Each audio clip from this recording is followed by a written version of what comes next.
চতুর্থ শ্রেণীর শিক্ষার্থী বন্ধুরা, তোমাদেরকে স্বাগত আজকের এই ক্লাসে। দেখো, তোমাদের বইয়ের 26 পৃষ্ঠার দুর্বল অঙ্কটা আমি তোমাদের দেখাবো, তাই না? এই যোগটা আমি দেখাবো। দেখো, এটা কিন্তু একটা লম্বা যোগ এবং অনেক বড় যোগ। তাহলে এক্ষেত্রে আমাদের কি করতে হবে? এটা আমাদের প্রথম কাজ হলো, দেখো সব এককগুলো যোগ করতে হবে। দেখো, এটা একটা একক, এটা একটা একক, এখানে এটা একক, তাই না? এটা একক, এটা সব একক যোগ করে আমরা এককে যোগ বসাবো, তাই না? তাহলে কত হয় থাকে দেখো তো, 3 আর 0 যোগ করলে 3 হয়। 3 আর 4 7, 7 আর 1 কত হবে 8। এই দেখো এককে 8 বসবে।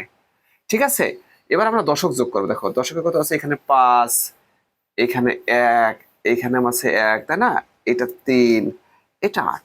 সব দশকগুলো যোগ করে দেখি কত হয়। 5, 5 আর 1 6, 6 আর 1 7, 7 3 10, 10 আর 8 18। দেখো 18 কত বসবে 8, হাতে কত থাকে আমাদের 1, হাতের একটা আমি লিখে রাখলাম। এবার দেখো সব শতকগুলো যোগ করো। দেখো এখানে 4, এখানে 8 থাকে, এখানে 0। এই দেখো সব শতক, সব শতককে আমাদের আগে আগে চিহ্নিত করতে হবে, ঠিক আছে? তারপরে যোগ করতে হবে, কারণ শতকের সাথে শতকের যোগ হয়। দেখো 4, 4 আর 8 12, 12 আর 2 12 আর 14, 14 আর 6 কত হয় 20, 20 আর 1 21 1, 21 কত বসবে 1। তাহলে আমাদের হাতে কত থাকবে, এটা নিলাম, তাই না? হাতে 2 থাকলো। এবার আমরা শতকের ঘর, দেখো এই যে 2, এখানে শতক, শতক তো না, এটা হাজার, একক দশক শতক হাজার, হাজার, তাই না? তাহলে একক দশক শতক হাজার, একক দশক শতক হাজার, হাজার হলো এটা, ঠিক আছে? এইখানে এটা কিন্তু হাজার, এখানে এটা কিন্তু হাজার। তাহলে সব হাজার যোগ করে দেখি।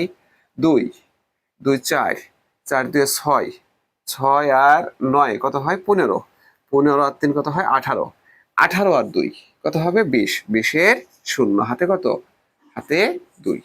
এবার আমাদের সব অজুদের ঘর যোগ করো। দেখো এইটা অজুদ, এইটা অজুদ, এইটা অজুদ, এইটা অজুদ, যোগ করলে কত হয় দেখো 1, 1, এখানে অজুদটা যোগ দেন, 1 আর 3 কত হয় 4, 4 আর 5 9, 9 আর 8 17, 17 আর 4 কত হয় 21, 21 আর 2 22, 23, 23 এর 3, হাতে 2। ঠিক আছে, এবার লক্ষের ঘর দেখো 2, 3, এগুলো সব লক্ষ, দেখছো? এই দেখো যোগ করে দেখি আমরা এখন।